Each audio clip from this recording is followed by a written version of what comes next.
Selamat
pagi Pak. Selamat pagi. Alhamdulillah.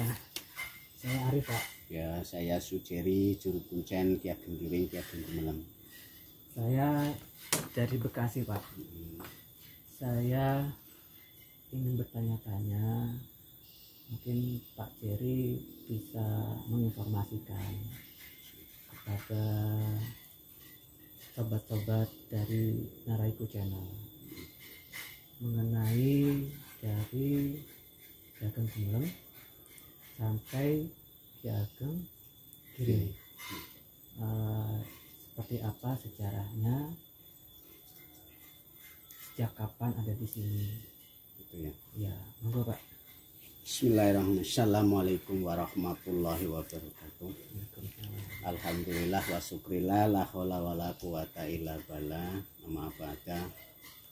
Ya, saudara-saudara terutama yang masih ada hubungannya dengan Demang Gumelem ya. Kedemangan Gumelem, dan asal mula Kedemangan Gumelem terjadi sekitar pertengahan abad 15-16 terjadi pertemuan diantaranya Ki Ageng Pemanahan sama Ki Ageng Giring.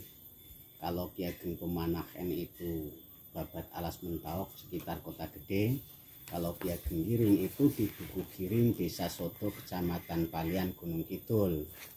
Setelah beberapa kemudian, karena Ki Ageng Giring adalah orang yang hidupnya itu suka bertani, dia ingin mendapatkan wahyu atau mendapatkan petunjuk dari Yang Maha Kuasa. Dia Ki Ageng Giring suka tirakat, mengurangi makan, tidur, dan dia mendapat petunjuk, mendapat ilham supaya mencari kelapa muda yang isinya hanya satu tandan.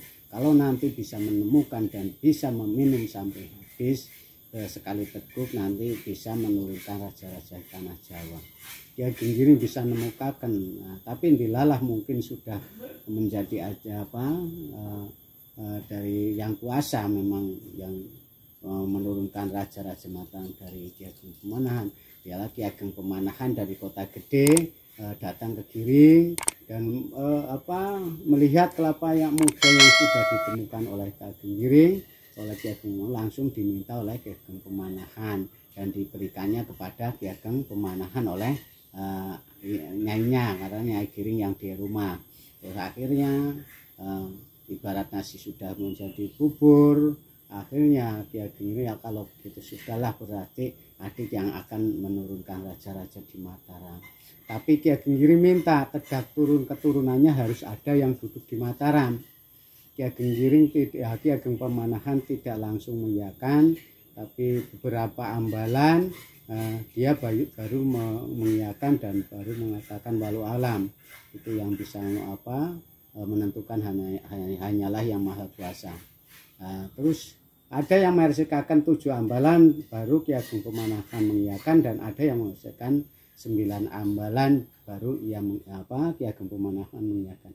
Itu semuanya betul. Kalau diambil dari 7 ambalan, memang turunan ke-7 dari Mataram 1 pecah menjadi 2, Surakarta Hadiningrat kalau Ngayogyakarta Hadiningrat. Kalau diambil dari 9 ambalan memang turunan dari Sri Sultan Hamengkubuwono 1 sampai ke 9. Itu turunan dari Giring. Nah, setelah itu perjalanan sampai perjalanan, dilalah putrinya Ki Ageng Giring dipersunting oleh Raja Mataram dan saya istri kedua itu melahirkan seorang anak diberi nama Joko Umbaran utawi Raden Purboyo. Raden Purboyo dilahirkan di desa, dia tidak mengetahui seorang bapak, dia agak besar menanyakan sebetulnya bapak saya itu siapa. Ibunya sama mbahnya itu Mbah Giring mengatakan bahwa bapaknya itu adalah raja di Mataram yang jejuluk Panembahan Senopati. Akhirnya Joko Umbaran datang ke Mataram, ternyata di Mataram diakuni putranya, tapi dia diberi sebilah keris yang belum diberi rangka supaya diberangkani kayu Purwasari. Terus anak umur 12 tahun anak belum dewasa kan tidak mau ya, tidak tahu maksud lan tujuan sang raja. Akhirnya pulang ke Giring, Joko Umbaran matur bilang sama mbahnya sama ibunya bahwa saya diakui putranya, tapi saya diberi sebilah keris yang belum diberi rangka supaya diberangkani kayu Purwasari. Mbahnya sama ibunya tahu maksud dan tujuan itu dari sang raja. Akhirnya bilang kepada Joko Umbaran supaya pulang lagi ke Mataram, bilang sama bapaknya bahwa ibunya sama mbahnya sudah pergi ke arah barat. Terus Ki Ageng Giring sama putrinya Dewi Nawangsih atau Dewi Purwasari, dia meneruskan perjalanan ngumbara orang Jawa sampai ke daerah utawi Dukuh Salamerta. Di situ sementara mukim sambil istilahnya menyebarkan ilmu di Salamerta. Ki Ageng Giring memutuskan merusakkan perjalanan, tapi putrinya enggak ikut di Salamerta sampai ke daerah Purbolinggo. Karena Mbah Ki Ageng Giring sudah tua, di situ orang Jawa itu mengatakan ngelumbara. Kata-kata ngelumbara itu acara itu ya terkapar lah ya. Sudah tua terkapar, akhirnya dia di situ ada namanya dukuh buara. Kata buara itu orang Jawa lumbara, kata-kata lumbara ya artikan diberi nama buara. Dari situ Ki Ageng Giring istilahnya cara orang Jawa itu bicara peling ya, peling kepada memberi amanat kepada pesan kepada yang pengikutnya bahwa nanti kalau sudah sampai ajalnya minta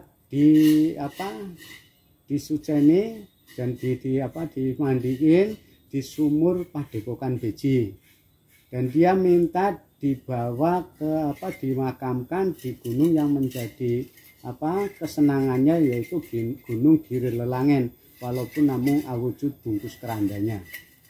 Akhirnya dia dari Purbolinggo, dari Buara, Dukuh Buara itu ditanduk dibawa ke arah timur ke arah selatan, menyeberangi Kali Serayu.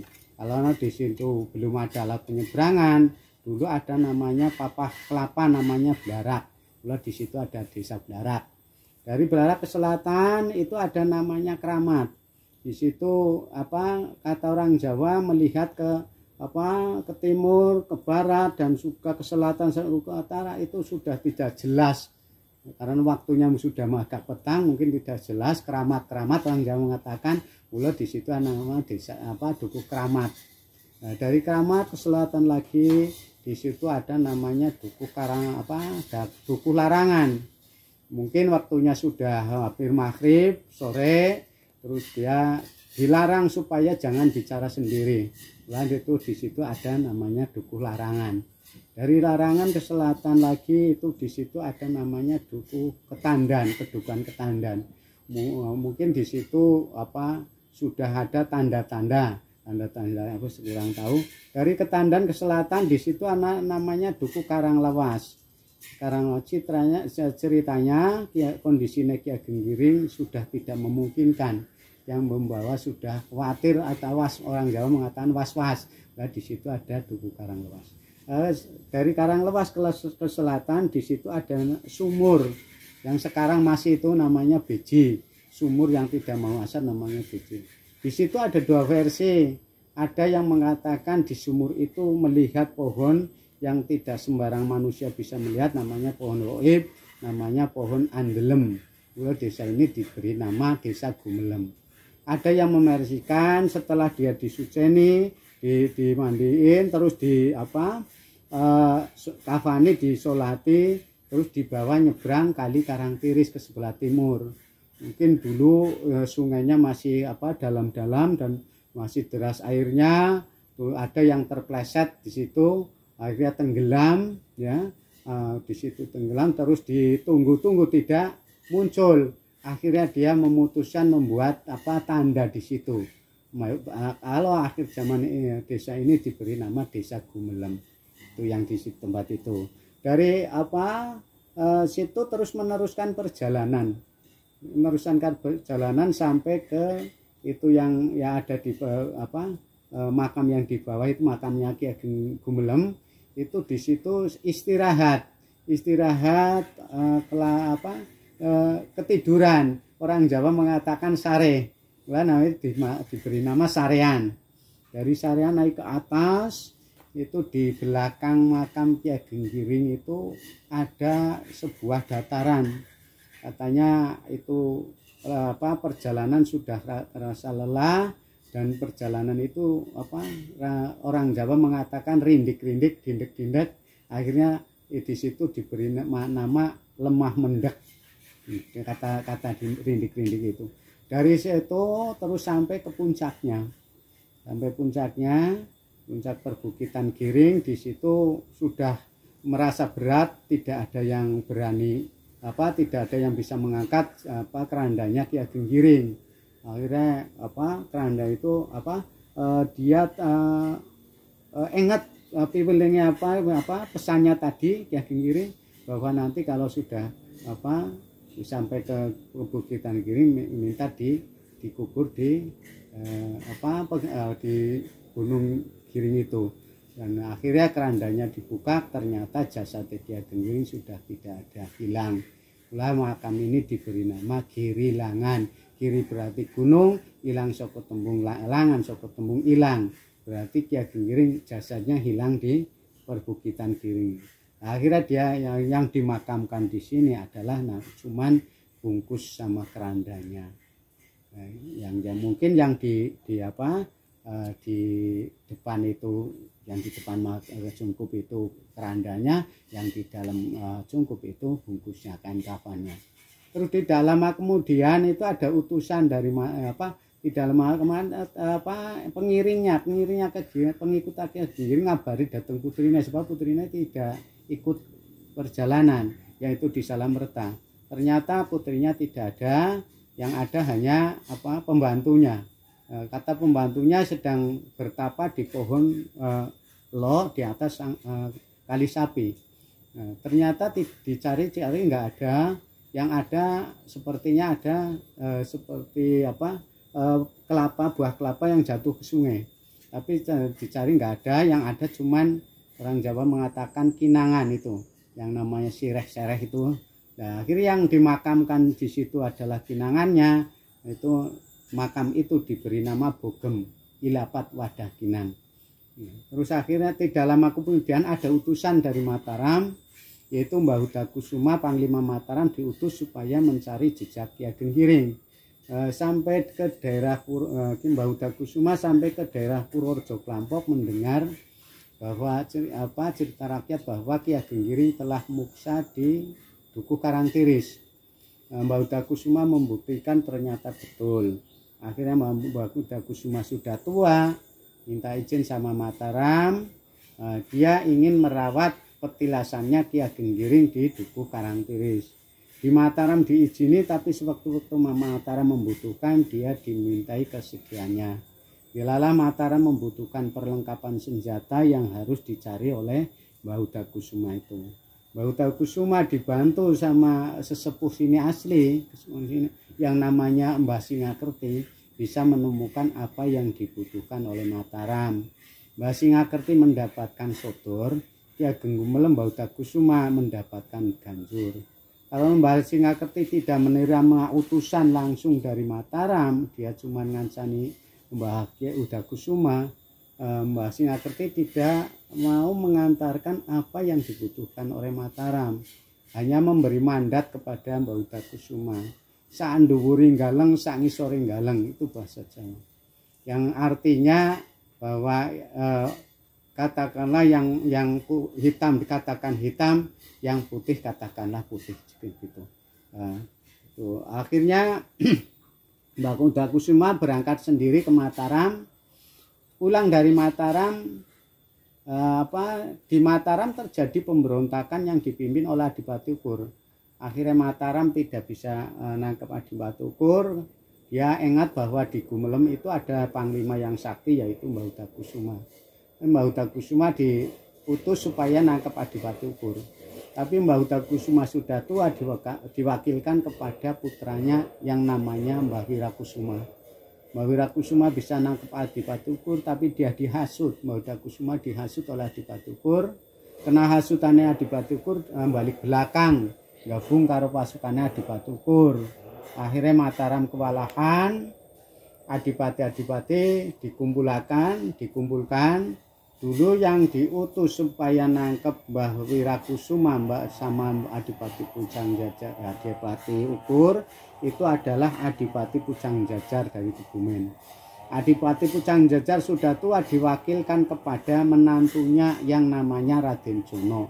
Sedangkan Raden Jono putra angkatnya Mbah Udakusuma. Perang bebuyutan diantaranya putra angkat sama putra kandung. Karena Mbah Wirakusuma meninggal amal dari orang tua, dia bisa dilumpuhkan. Akhirnya dibawa ke Mataram. Mbah Udakusuma dimintai pertanggungjawaban oleh Mataram, tapi oleh Mbah Udakusuma tidak diakoni langsung putranya. Setelah Mbah Wirakusuma diadili, baru dia diminta badannya dibawa ke Gumelem. Kenapa kok Mataram tanya, kenapa kok tidak diakuni putranya? Mbah Udakusuma hanya memberi jawaban bahwa anak ya tetap anak, salah ya tetap salah. Mbah Udakusuma dijuluki Yuda Kusuma. Yuda berarti perang, Kusuma itu kembang. Terus Mbah Udakusuma diberi hadiah oleh Mataram supaya mengambil apa yang disenangi oleh Mbah Udakusuma. Mbah Udakusuma masuk data ke gudang kejimatan atau gudang kekayaan. Keluar dari gudang itu yang diambil adalah jubah, kopiah, kecilancis. Itu ada maksud-maksud tertentu. Raja Mataram tahu maksud dan tujuannya Mbah Udakusuma. Oh, berarti kepengen mulia seperti saya, itulah. Kalau begitu saya Mbah Udakusuma diberi hadiah yaitu dulang emas, Kedu Magelang Banyumas dulu. Tapi dia tahu sebelum kejadian kalau nanti diterima semua ada surya kembar. Lah yang diambil oleh Mbah Udakusuma lah sebelah timur Kalisarang, sebelah barat Kalisarang, sebelah utara Jalan Raya, sebelah selatan Pegunungan Kendeng. Segelondong sepengareng bahasa Jawa, sewilayah seisinya lah itu diberikan kepada Mbah Udakusuma, itu dibebaskan dari upeti, dari pajak. Itu Ki Terus Ki Ageng Gumelem diangkat jadi Demang. Tidak lama kemudian dia meninggal, terus diterusnya kepada anaknya Adi dari Mbah Wirakusuma, yaitu Mbah Wirareja. Wirareja terus datang Cipta Suta, Prasuta 1, Prasuta 2, Prayasuta 1, Prayasuta 2. Demang mentok, tidak vakum seolah-olah. Terus diambilkan dari Solo, yaitu namanya saya agak lupa, dari Solo. Dari Solo itu tidak bisa memegang kekuasaan Gumelem. Akhirnya dia senangnya itu tayuban utawa gending-gending itu sindenan. Akhirnya pas ada tinjauan dari Solo itu kerasa malu, yang orang Jawa mengatakan lingsem. Ya, akhirnya dia pergi dari Gumelem ke Padikraja. Di situ namanya Mbah Linggar lunga sekang ngungsi saking Gumelem tuh. Orang Jawa Linggar lunga. Itu terus akhirnya yang dijadikan Demang itu dari putranya Mbah Dita Jaya, turunan dari Mbah Wirakusuma. Mbah Dita Jaya mempunyai anak tiga. Satu adalah Nur Daiman Seda Solo, 2 Reksadipa, 3 Mertawijaya. Nur Daiman Seda Solo dia tidak mau jadi Demang.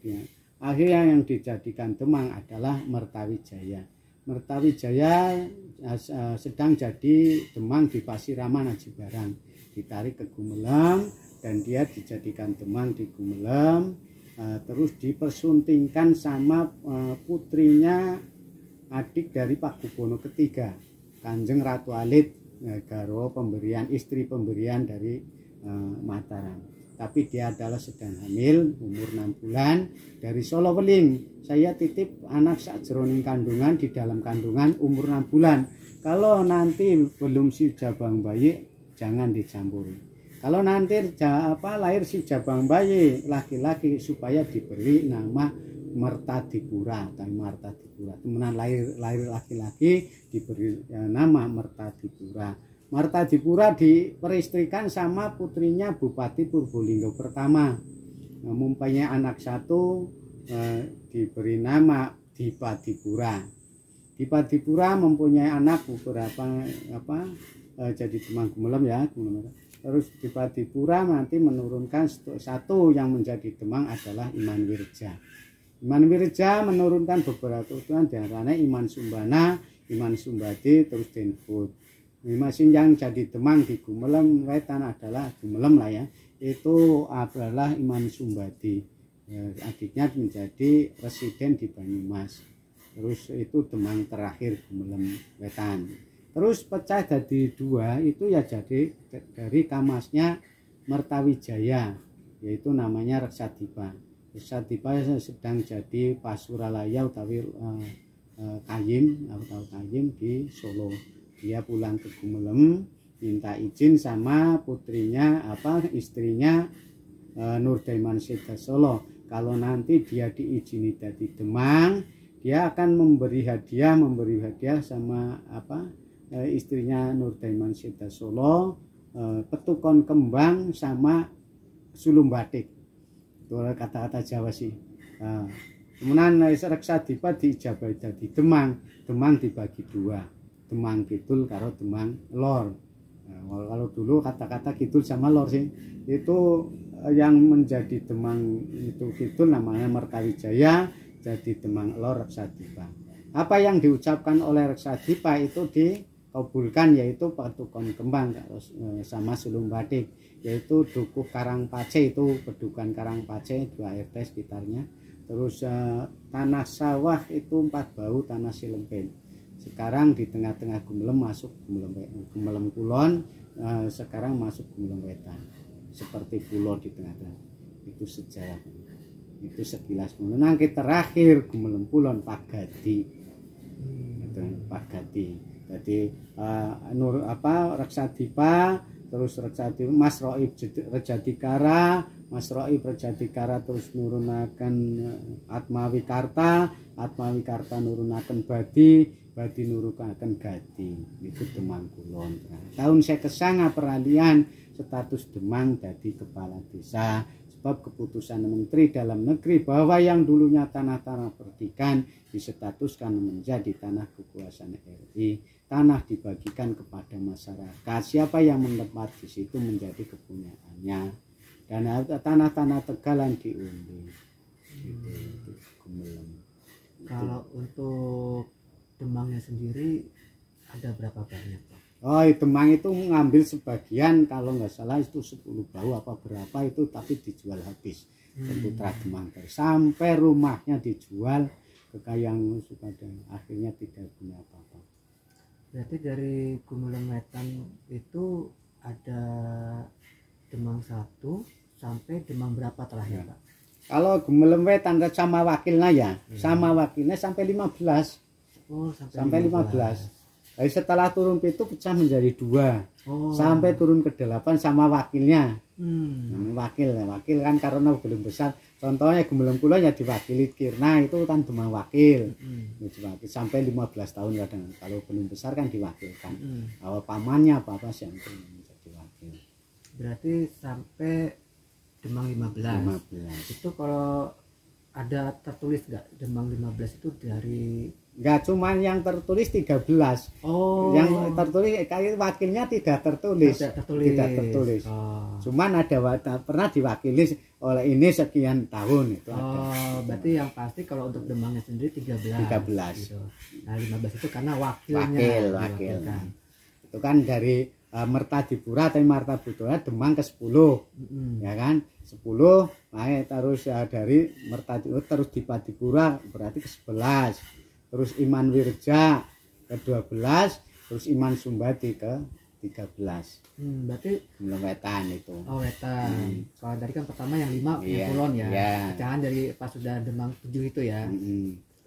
Terakhir itu untuk masa Demang itu terakhir di tahun berapa, Pak?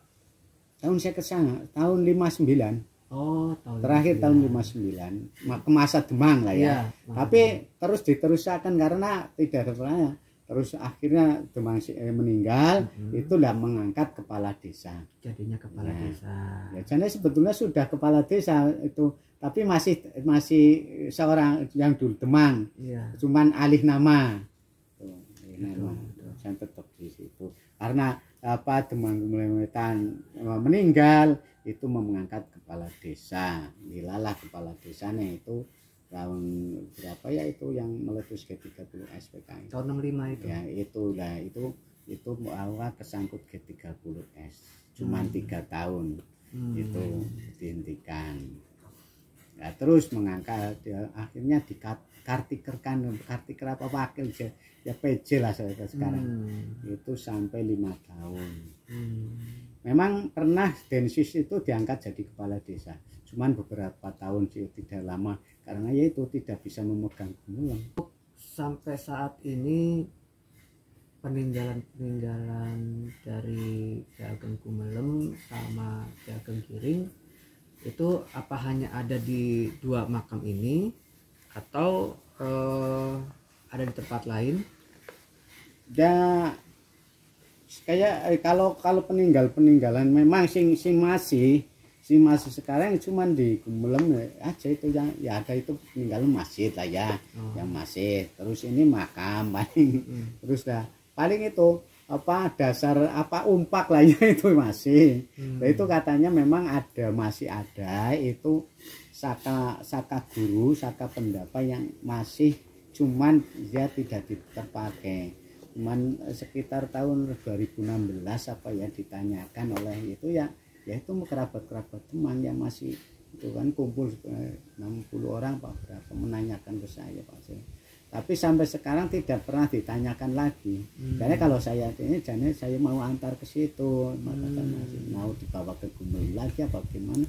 Mungkin ya boleh lah daripada ditaruh di sana. Nah, untuk penerusnya sendiri dari Ki Ageng Gumelem dan Ki Ageng Giring sendiri sampai saat ini masih ada apa masih ada di Gumelem apa sudah mencar Pak kemana-mana? Sudah mencar kerabat-kerabatnya lah itu yang masuk silsilah itu sudah mencar. Nah kalau Gumelem yang asli Gumelem Wetan itulah dari itu kan udah ada paling ya itu Mas Kunto itu masih di sini. Nah itu masih ada Mas Kunto terus yang masih punya itu ya kemarin Bu Titing itu tapi sudah meninggal ya terus Budiding terus si apa yang apa bojone Paktar siapa ya namanya garwane Paktar ya itu sudah meninggal semua sudah meninggal dari semuanya ya apa mana yang masih apa istilahnya betul-betul putra Demang itu terus nggak ada yang ada yang katanya itu di apa itu Darawasi punya anak 2 1 laki-laki 1 perempuan sekarang dipersunting oleh dosen IKIP Semarang mungkin di Semarang. Nah kalau untuk kegiatan kebudayaan sendiri Pak untuk dari Ki Ageng Gumelem sama Ki Ageng Giring gitu ya itu suka diadakan kegiatan adat ya Pak? Ya kegiatan adat, karena Ki Ageng Giring mungkin Ki Ageng Gumelem ya Ki Ageng Giring itu orang Islam. Kalau dulu orang Islam kan itu berhati-hati dan senang membuat syukur-syukuran lah gitu ya. Lah nang kono di sini masih ada upacara adat sadran gede lah itu nah. Upacara terutama sadran lah. Sadran ada sadran sasi, ada sadran gede. Kalau sadran sasi itu nyadrannya masyarakat biasa, perorangan lah. Kalau nyadran gede itu nyadrannya wong sak wilayah Gumelem. Dari perangkat desa. Kalau sikit perangkat dulu kan pamong-pamong praja lah, pamong desa. Itu supaya berupacara adat tiap kalau enggak itu bulan Syaban, kalau enggak di hari Senin ya Kamis terakhir bulan Syaban itu mengadakan upacara adat.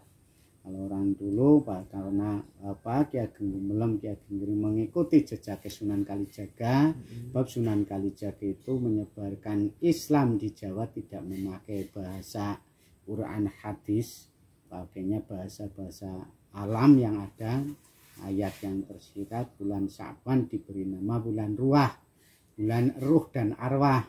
Lah orang-orang Jawa itu sukanya bulan Syaban itu membuat syukuran pada kekuburan itu, istilahnya resik kekuburan, orang Jawa mengatakan resik kekuburan.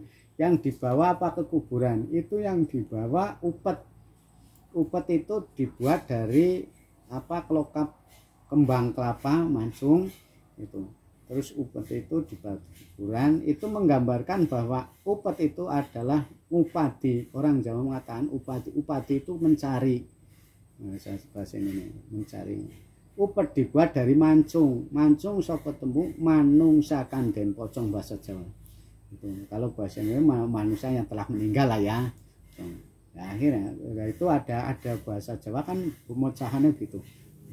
Akhirnya orang Jawa dulu itu sama suka resik kuburan yang dibawa upet menggambarkan udah mencari orang yang telah meninggal. Sedangkan orang yang telah meninggal kan adanya di kuburan. Lah kuburannya wong Jawa Islam rata-rata ditanami pohon kamboja dan pohon andong. Itu menggambarkan bahwa ada pertanyaan apa yang diinginkan ke kuburan. Sejak itu karpaken yang diharapkan apa sih ke kuburan itu mula ditanami pohon andong supaya dia nangkono mendoakan orang yang telah meninggal itu yang di kuburan. Dengan sehabis dia ke kuburan pulang dari kuburan dia membuat syukuran. Orang Jawa membuat syukuran bentuknya apa? Bentuknya ambeng. Bukan tumpeng tapi ambeng. Ambeng itu nasi yang dikumpulkan itu jane ambeng ke saka tembung kumpul bahasa itu kumpul bahasa Jawa. Itu mengumpulkan istilah tangga teparo tangga mestinya dikumpulkan supaya dia istilah ikut mendoakan orang yang diresiki tadi yang dikirim doa tadi. Jadi itu mendoakan. Kalau orang yang sudah tua yang dekat itu dikirim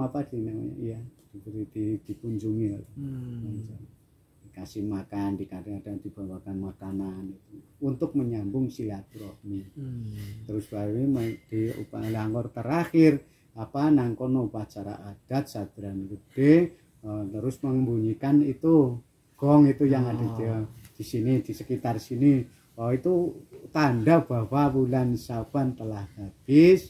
Itu kegiatan di makom sing biasa tiap Senin Kamis diistirahatkan supaya pada menjalankan puasa bulan Ramadan dan kegiatan di masjid. Nah, akhirnya seterusnya itu nanti membuat syukuran di bawah itu upacara adat sadran terakhir. Sadran jadi begitu. Itu sampai sekarang masih dilakukan? Sekarang dilakukan. Yang itu yang ada di Gumelem itu upacara adat sadran gede. Dan itu penuh makna. Cuman kadang-kadang sekarang kan seolah-olah kalau ke kuburan syirik ya kan. Padahal itu ada Saya pernah membaca kayak namanya itu wasiatnya Kanjeng Nabi. Kanjeng Nabi Muhammad wasiat kepada menantunya sahabat Ali, "Hei Ali, sedekahlah kepada orang yang telah meninggal." Sedangkan Gusti Allah mewakilkan kepada malaikat menyampaikan sedekahnya orang yang masih hidup kepada orang yang telah meninggal. Sedangkan orang yang telah meninggal dia mendapatkan keringanan hisab, mendapatkan pengampunan dari Yang Maha Kuasa. Dia akan memberi kabar gembira kepada orang yang sedekah tadi. Ya, karena sedekah yang paling ikhlas kan doa. Ya. Itu kita mendoakan. Dan sebetulnya begitu, bukan minta kepada orang yang telah meninggal, ya, tapi dia mendoakan. Sebetulnya begitu. Cuman disalah kaprahkan oleh orang-orang kan begitu. Kalau ke kuburan ya minta sawab kepada orang yang telah itu yang salah, ya, sebetulnya salah. Nah, untuk acara sahadran sendiri itu untuk pemukulan itu tetap masih dilakukan sampai masih dilakukan, masih dilakukan. Cuman sekarang mungkin bunyinya suaranya tidak seperti dulu. Kalau seperti dulu kan sampai ke daerah Purbolinggo itu mendengar. Sekarang enggak. Iya, iya. Karena dulu belum ada mesin. Ya itu menggema. Rasa itu menggema, masih ada pohon rasanya menggema. Kalau sekarang enggak ada. Jadi hanya simbolis di sini ya, aja. Ya, tapi ya tetap dipukul. Tetap dipukul. Ya. Ya. Walaupun suaranya nggak sampai sana. Nggak sampai jauh. Ya. Kalau dulu sampai jauh. Ya. Sampai ke daerah Purbolinggo. Untuk acara sahadran sendiri dilakukan berapa hari, Pak? 1 hari. Oh, 1 hari. 1 hari. Ya. Cuman kalau nggak Senin ya hari Kamis terakhir bulan Sa'ban. Oh, gitu.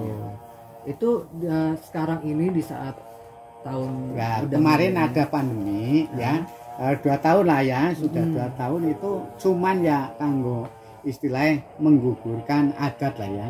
Cuman masyarakat sekitar ya, kepala desa untuk tetap diadakan. Ya tujuan apa? Kita mendoakan masyarakat yang ada sekitarnya, terutama mudah-mudahan dijauhkan dari penyakit itu, ya kan? Pastilah dengan para leluhur. Ya. Itu kan dengan lantaran, dengan wasilah mendoakan para aulia, para kekasih Gusti Allah itu akan dijaga oleh Yang Maha Kuasa. Mudah-mudahan dijauhkan dari penyakit.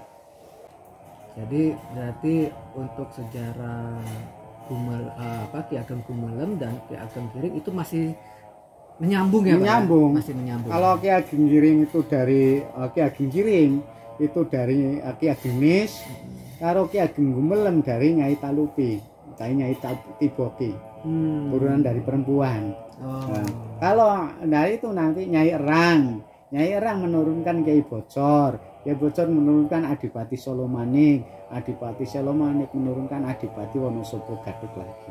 Oh, itu. Berarti jauh ya sampai ke Wonosobo juga ya? Jauh. Ya. Itu Banyumas kan dulu mah ya termasuk. Itu kan termasuk lahan Kedu. Dulu yang diberikan Ki Ageng Dulang Mas, Kedu, Magelang, Banyumas, wilayah Banyumas. Karena Banyumas dibagi menjadi 4 bagian ya, Banjarnegara, terus Cilacap, Purbolinggo, terus Banyumas sendiri.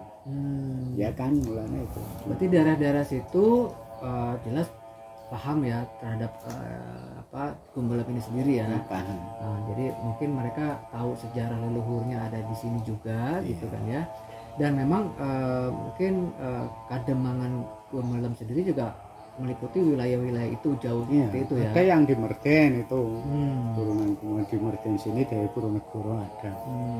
Meliputi wilayah. Ada yang di daerah Jibarang itu kan. Ya, Mertawijaya pernah jadi Demang di Jibarang, Pasiraman. Bukan, termasuk wilayah kekuasaan Gumelem. Gumelem mewakili utawi mengepalai selikur Kademangan, Sakar Sidenen Banyumas. Cara itu orang dulu mengatakan Ubul Demang, kepala Demang. Gitu ya. Cuman hanya di 2 makam ini memang tidak ada informasi karena sudah tergerus usia juga ya, jadi tidak ada informasi tanggal tahunnya. Ya, memang yang di bawah utawi yang di atas tahun 800-an nggak ada. Yang 800-an ke sini sih ada, itu yang 1800 ini sih, itu era zaman yang Nurdeman sih. Masih ada tanda, ada tanda-tanda, ada suratnya. Cuman kayak kalau saya kan orang Jawa tapi tidak tahu tulisan Jawa itu. Iya. Gitu. Bapak sendiri untuk menjadi kuncen dua makam ini sudah mulai dari tahun berapa, Pak? Sudah mulai dari tahun 2004. 2004. Oh, sudah lama juga ya. Saya diangkat tahun 2004. Kalau dulu kan termasuk langsung diangkat ini karena kemarin memang sudah ada upahnya dari desa, itu secara pemilihan. Saya terpilih menjadi juru kuncen melalui ya nggak simbolis ya, tes lajane sini berarti bukan diturunkan dari orang tua bapak gitu ya? Bukan. Jadi memang pilihan itu ya. Oh gitu. Berarti desa yang ngangkat. Oh gitu ya. Kalau dulu ya Demang, sekarang desa. Iya. Nah ini sepertinya sudah kedengar suara zuhur ya Pak ya, azan zuhur ya. Ya jadi terima kasih Pak Jerry informasinya. Mudah-mudahan sudah semua ya Pak ya terinformasikan ya. Sudah. Ya. Itu sampai ke tahun berarti kan Pak Gadi itu terakhir ya. Nah, iya. Sudah. Iya. Ya mudah-mudahan bisa terinformasikan, teredukasikan buat masyarakat umum, khususnya untuk anak cucu ya Pak ya. Amin. Ya yang sampai saat ini kan mungkin masih belum terinformasikan atau teredukasi terhadap Gumelam sendiri seperti apa desa Gumelam ini. Ya, walaupun sudah terinformasi, tapi nyatanya mungkin kadang saya tuh mungkin memang belum di sini yang tidak setuju mau perbaiki secara karena rame kan jadinya kadang-kadang tambah gersang. Ya kan mungkin gitu. Iya. Bisa gitu. Kalau malah contohnya kata dia aja lah ya. Itu diambil gambarnya saja enggak seolah-olah kan. Itu. Jadi mungkin begitu. Oh ini Pak, Mas. Itu kemarin saya itu ada tamu dari Purwokerto, itu Mbak ngecat itu yang di dalam. Itu pakai aki belum aja di lembur pakai aki. Akinya itu cuman pakai satu malam aja itu udah suwak, tidak bisa di lagi. Cuman untuk kerja itu aja. Gitu. Mungkin kadang-kadang gitu. Saya diberi lampu yang enggak mau mungkin. Kalau enggak ikhlas temenan bangun di sini enggak. Kerja di sini pun begitu. Kalau enggak di situ memiliki hal yang tidak baik, itu rintangannya banyak sekali. Ya makanya tadi pas saya coba untuk menaikkan drone itu ya Pak Jerry yang di Kiageng Gumelam itu ya, mungkin saya juga belum minta izin juga. Mudah-mudahan belum minta izin gitu kan, sampai akhirnya malah yang terambil gambarnya itu malah hanya keturunannya aja. Ya kan, hanya gambar keturunannya yang bisa keambil. Pas giliran drone naik ke atas gitu ya, pas sudah mulai masuk ke area pemakaman, itu saya merasa sudah merekam gitu ya, drone saya sudah merasa merekam, tapi kok pas turun kok nggak ada hasilnya gitu ya, tidak ada hasil merekam. Nah terus yang kedua kalinya saya coba untuk menaikkan drone kedua itu untuk mengambil lagi gitu kan, pas di atap pendopo ya namanya, di atas pendopo itu kok drone saya kok mau maju tuh berat gitu ya, jadi kayak membal. Padahal kan nggak ada angin, iya makanya saya kalau misalkan memang angin, tapi saya tetap berpositif thinking bahwasanya itu angin ya. Cuman kok kita semua tidak merasakan ada angin dan kita merasakan gerah ya.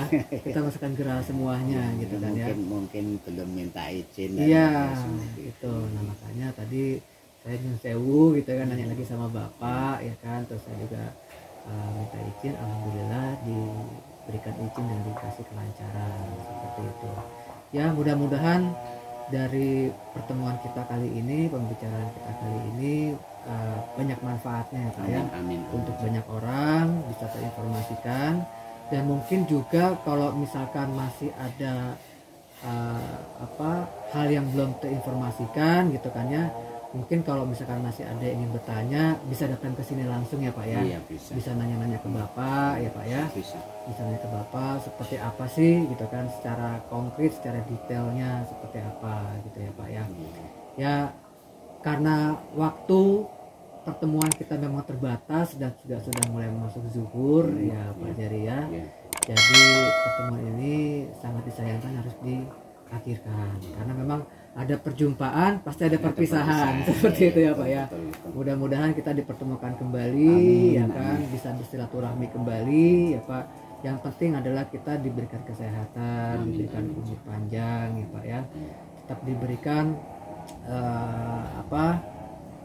pemikiran-pemikiran yang positif ya Pak ya, dan bisa menginformasikan secara positif juga terhadap kedua makam ini. Dan untuk semuanya pun juga ya Pak ya, bisa membawa datang ke sini juga untuk membawa aura positif. Seperti itu ya Pak ya, dan bisa menginformasikan ke semua orang juga akan sejarah gitu ya Pak, karena sejarah itu tidak boleh dilupakan. Betul, sejarah tidak boleh dilupakan, dan itu nanti memang buat ke anak cucu. Karena sekarang udah mulai zamannya gadget ya Pak, zamannya handphone, zamannya internet. Seolah-olah sejarah hilang. Iya. Seolah-olah sejarah hilang seperti itu. Jadi anak-anak sekarang tuh taunya ya hanya main handphone aja seperti itu. Nah, mudah-mudahan ini bisa terinformasikan semuanya. Terima kasih banyak Pak Jari atas waktunya ya Pak ya. Saya mohon maaf mengganggu waktunya Bapak. Terima kasih. Assalamualaikum warahmatullahi wabarakatuh. Waalaikumsalam warahmatullahi wabarakatuh.